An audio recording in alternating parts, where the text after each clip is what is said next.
equals does your device need fixing? We offer a free diagnosis. We pick up and deliver right to your door, no calls or travel needed. We send you a quote before repairing, and only go ahead if you approve it.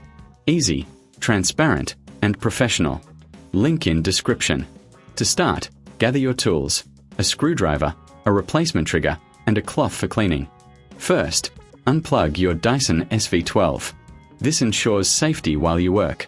Next, locate the screws on the handle. Use your screwdriver to remove them carefully. Keep these screws safe for reassembly. Once the screws are out, gently pull the handle apart. You may notice some dust inside. Use the cloth to clean the internal components. A clean vacuum performs better. Now, take your new trigger and align it with the handle. Ensure it fits snugly. Reinsert the screws you removed earlier. Tighten them securely, but be careful not to over-tighten.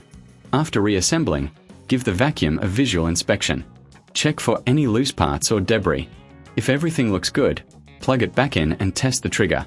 Remember, for a professional diagnosis without obligation, consider our services.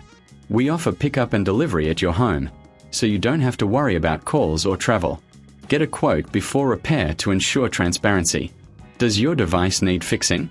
We offer a free diagnosis. We pick up and deliver right to your door, no calls or travel needed. We send you a quote before repairing, and only go ahead if you approve it.